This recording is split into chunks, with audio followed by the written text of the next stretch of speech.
کل من علیہا فان ویبقا وجہ ربک ذو الجلال والاکرام. جتنا بنایا اللہ نے سب فانی. اس آیت کا مطلب یہ ہے اللہ کے علاوہ جتنی بھی چیز سب مخلوق اور اللہ خالق، اللہ مالک، اللہ رازق، اللہ قادر، اللہ سمیع ہے، بصیر ہے، خبیر ہے، اللہ وکیل ہے، ہم سب کا وکیل، بہترین وکیل، ہمارا سب سے بڑا وکیل اللہ ہے. اگر اللہ نے ہماری وکالت کری، دنیا کی کوئی پریشانی، دنیا کی کوئی منافقت، دنیا کی کوئی خباثت، دنیا کی کوئی دشمنی، دنیا کا کوئی حاسد، دنیا کا کوئی بھی جادوگر، ٹونا والا ہمارا کچھ نہیں کر سکتا اگر اللہ ہمارا وکیل ہے. اس لیے کہ وکیل ہم نے اللہ کو سمجھا ہی نہیں. یقین زبان سے کہتے ہیں لیکن دل سے جو یقین تھا وہ صحابہ کرام کا یقین تھا. صحابہ کرام نے اپنے گھر کو چھوڑا اللہ کے لیے، اپنے وطن کو چھوڑا اللہ کے لیے، اور پیارے مکہ جیسے شہر کو چھوڑا. ہم سب ترستے ہیں اس شہر کو دیکھنے کے لیے، اور جنہوں نے دیکھ لیا وہ خوش قسمت لوگ ہیں. اس پیارے شہر کو چھوڑا اللہ کے لیے، اور پھر مدینہ کو بھی چھوڑا. ایک وقت تھا جب مدینے میں صحابہ کرام جم چکے تھے، اور مدینے میں صحابہ کرام کی اور مسلمانوں کی حکومت تھی، اور پورے عرب پر حکومت کرتے تھے. اللہ کے نبی علیہ الصلوۃ والسلام نے صحابہ کرام کو حجۃ الوداع کے اندر، جو آپ کی آخری حج تھی، صحابہ کرام تقریباً 1 لاکھ کے آس پاس، اور بھی 1.25 لاکھ قریب تعداد بتائی جاتی ہے. اللہ کے نبی علیہ الصلوۃ والسلام نے اپنے اونٹ پر بیٹھ کر سارے صحابہ کو خطاب فرمایا، کیا میں نے دین کی بات پہنچا دی؟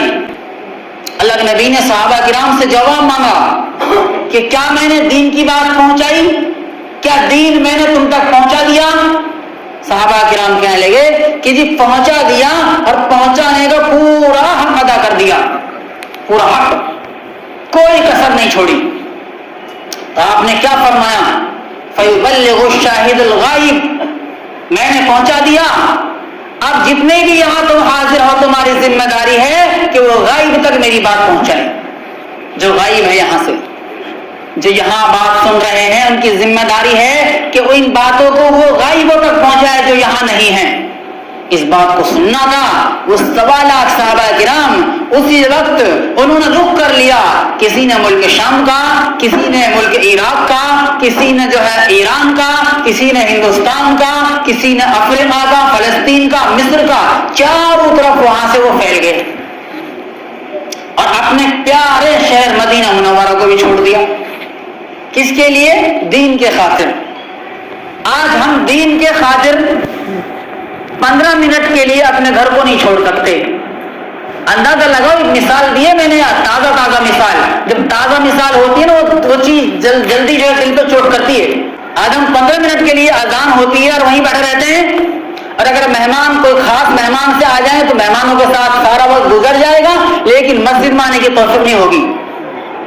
فرمایا خوشخبری دے دو ان لوگوں کو، نور کی خوشخبری، روشنی کی خوشخبری. اللہ کہتے ہیں خوشخبری دے دو، قیامت کے دن روشنی ان کے لیے ایسی عطا کروں گا جو روشنی دیکھی نہیں. کیونکہ وہاں ہر ایک آدمی نا روشنی کا محتاج ہوگا. وہاں ہر طرف اندھیرا ہوگا، سورج کی روشنی نہیں ہوگی، سورج کی روشنی نہیں ہوگی. پھر روشنی کس کی ہوگی؟ وہ ہوگی ہمارے ایمان کی. جتنا مضبوط ایمان ہوگا ایسے ہمیں وہاں روشنی ملے گی. اب زیادہ روشنی کس کو ملے گی؟ جو اندھیروں میں بکثرت مسجد میں آتے تھے، یعنی ہر حال میں آتے تھے. اس لیے عہد کریے انشاءاللہ آج کے بعد ہم جب بھی اذان سنیں گے ہم کبھی بھی جو ہے مسجد سے دور نہیں ہوں گے، ہم فوراً مسجد میں آئیں گے. فرمایا سراسر ظلم ہے، سراسر ظلم ہے، کفر ہے، نفاق ہے. 3 گناہ بڑے بڑے، 3 گناہ بڑے بڑے. کس کے لیے؟ غور سے سنو آگے کیا فرمایا جا رہا. سراسر ظلم ہے، ظلم بھی بڑا گناہ. سراسر کفر ہے، کفر بھی بڑا گناہ. سراسر نفاق ہے، اور نفاق بھی بڑا گناہ. اس شخص کا فعل جو مؤذن کی آواز سنے اور مسجد میں نماز کو نہ آئے۔ فرمایا جو لوگ زیادہ کر مسجدوں میں رہتے ہیں، مسجدوں میں اپنا وقت دیتے ہیں، وہ مسجد کے کھوٹے ہیں۔ کیا ہے وہ؟ مسجد کے کھوٹے۔ نماز پڑھنا ہی مسجد کی خوراک ہے، نماز پڑھنا ہی مسجد کی خوراک ہے۔ اگرچہ وہ مسجد کچی جھونپڑی ہو، اس مسجد کی خوراک ہے، وہ مسجد خوش ہوگی نمازیوں سے۔ مسجدوں کو آباد رکھو نمازیوں سے، نمازیوں کو بلا کے لاؤ، چاہے وہ گشت کے ذریعے سے ہو، چاہے ملاقات کے ذریعے سے ہو، اپنے بچوں کو دین سکھاؤ، نماز سکھاؤ۔ مسجدیں تو جنت کے باغ ہیں، اور جنت باغ میں جاؤ تو خوب چرو، جنت کے باغ میں جاؤ تو خوب چرو۔ صحابہ کہنے لگے کہ چرنے سے کیا مراد ہے؟ چرنے سے کیا مراد ہے؟ اور جنت کے باغ کیا ہیں؟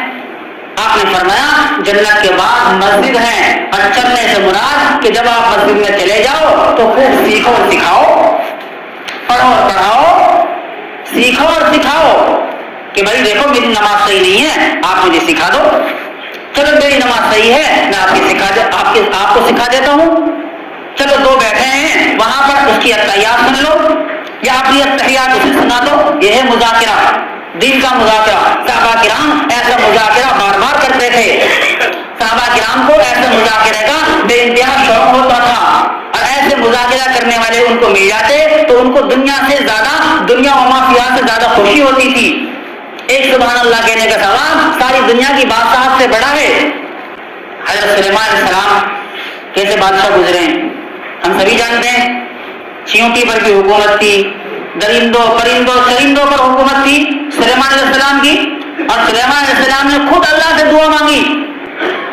جی دعا مانگنا نبی کی سنت ہے، آپ بھی مانگو خوب ملے گا۔ اللہ سے کہا تھا اے اللہ بادشاہ ایسی چاہیے جو میرے بعد کسی کو نہ ملے۔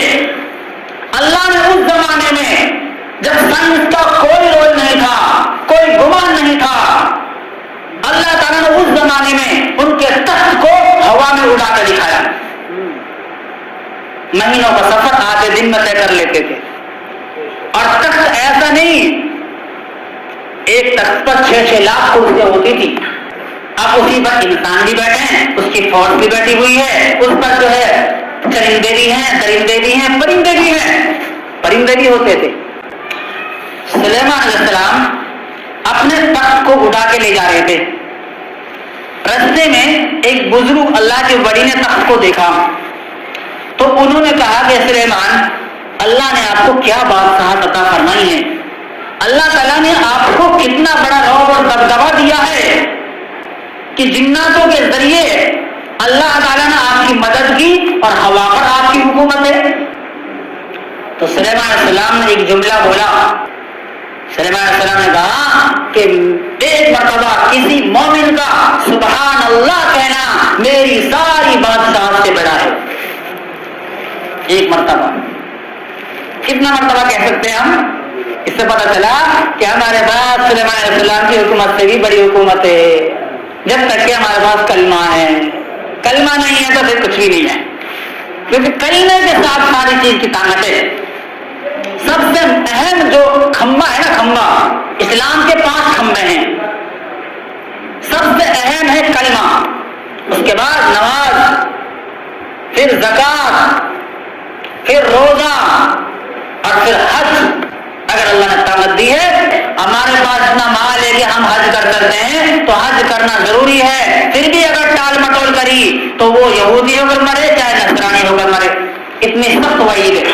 موت آ گئی تو ضروری نہیں کہ اسلام پہ مرے گا، اسلام چھین سکتا ہے اس سے، اللہ اس سے اس کے دل سے ایمان نکال سکتے ہیں، کیونکہ جب موت آتی ہے نا تو اس وقت بڑے امتحان آتے ہیں، بڑے امتحان آتے ہیں، شیطان بھی سامنے آتا ہے، شیطان بھی آتا ہے، اس لیے ڈرتے رہنا چاہیے کہ کب ہمارے دل سے یہ نعمت چھین جائے۔ اب آخری بات جو میں بتا رہا ہوں نا، وہ ہے صلاۃ التسبیح کی نماز۔ اگر آپ نے ایک نماز بھی پڑھ لی، آپ کو 10 فائدے ہوں گے، 10 فائدے 10۔ آپ کے ہر طرح کے گناہ معاف ایک ہی نماز سے۔ گناہ کون سے معاف؟ گناہ وہی معاف ہوں گے نا جو حقوق اللہ ہیں، حقوق العباد نہیں ہوتے۔ اب 10 فائدے کون سے؟ آپ کے اگلے پچھلے بڑے چھوٹے نئے پرانے غلطی سے کیے ہوئے، جان بوجھ کر کیے ہوئے، رات میں کیے ہوئے، اندھیری میں کیے ہوئے، اجالے میں کیے ہوئے، یہ 10 طرح کے گناہ اللہ معاف فرما دیں گے، 10 طرح کے گناہ اللہ معاف فرما دیں گے۔ اوپر سے آپ جو مانگیں گے نا اس نماز کے بعد اللہ وہ دیں گے۔ کسی کو کاروباری مسئلہ ہے تو وہ مانگ لے صلاۃ تسبیح کے بعد، کسی کو اپنے اولاد کا مسئلہ ہے تو وہ مانگ لے اولاد کے لیے۔ باپ کی دعا اولاد کے لیے ایسی ہے جیسے نبی کی دعا امت کے لیے۔ مانگ کر تو دیکھو اللہ سے، مانے گا کیوں نہیں؟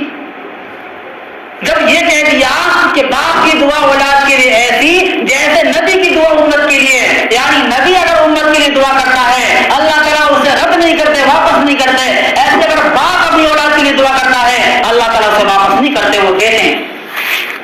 یہ الگ بات ہے کہ اللہ حکیم ہے، اللہ حکمت سے دیتے ہیں، یا تو فوراً دے دیتے ہیں یا آرام سے ملتا ہے اس کا اثر۔ دعا مانگنے کے 3 فائدوں میں سے ایک فائدہ ضرور ہوتا ہے، یا تو جو مانگ رہے ہیں آپ وہی ملے گا، یا جو آئندہ پریشانی ہٹ جائے گی، آپ کی قسمت میں کوئی آئندہ پریشانی، حادثہ، بڑی کوئی پریشانی آنے والی تھی، دعا کا ذریعہ اللہ اسے ختم کر دیتے ہیں۔ اور اگر یہ دونوں چیزیں نہ ہوئی تو قیامت کے دن اس کا صلہ دیں گے اللہ تعالیٰ، اور قیامت کے دن جب صلہ ملے گا بندہ یہ سوچے گا کہ کاش میری دعاؤں کا دنیا میں مجھے بدلہ نہ ملا ہوتا، سب دعاؤں کا بدلہ آج ملا ہوتا۔ بات چل رہی ہے صلاۃ تسبیح کی نماز کی، پڑھتے کیسے ہیں اس نماز کو؟ یہ تو اس کی فضیلت ہو گئی، بہت آسان طریقہ ہے۔ آپ سب کو تیسرا کلمہ تو آتا ہی ہوگا، مسجدوں میں زیادہ کر بچوں کو تو سب کو ہی آتا ہے۔ تیسرا کلمہ، اس میں 4 کلمے پڑھے جاتے ہیں جو ہم سب کو یاد ہوتے ہیں، ہم سب کو یاد ہوتے ہیں 4 کلمے، سبحان اللہ، الحمدللہ، لا الہ الا اللہ، اللہ اکبر۔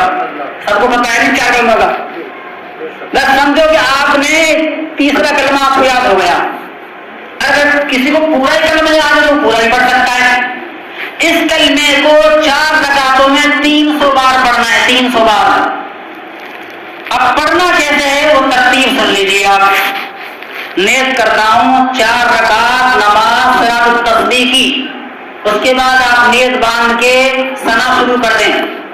ثنا کے بعد آپ 15 مرتبہ اس کلمے کو پڑھیں، اس کے بعد آپ سورہ فاتحہ پڑھیں، سورہ فاتحہ کے بعد کوئی سورت ملائیں، کوئی بھی سورت، اس کے بعد آپ 10 مرتبہ اس کلمے کو پڑھیں، تیسرے کلمے کو، 25 ہو گئی۔ رکوع میں آپ 10 مرتبہ پڑھیں اس کو، پہلے سبحان ربی العظیم پڑھنا ہے، پھر 10 مرتبہ یہ کلمہ، 35۔ رکوع سے اٹھنے کے بعد میں جو قومہ ہوتا ہے ہمارا، اس میں آپ اس کو 10 مرتبہ، 45۔ آپ سجدے میں پڑھیں گے اسے 10 مرتبہ، 55۔ آپ سجدے سے اٹھنے کے بعد جو جلسہ ہوتا ہے بیچ میں بیٹھتے ہیں 10 مرتبہ، 65۔ دوسرے سجدے میں آپ پڑھیں گے 10 مرتبہ، 75۔ ایک رکعت میں 75، 2 رکعتوں میں 150 اور 4 رکعتوں میں 300۔ یہ ترکیب ہے اس کی، بالکل آسان ہے جی، کوئی گھبرانا نہیں ہے۔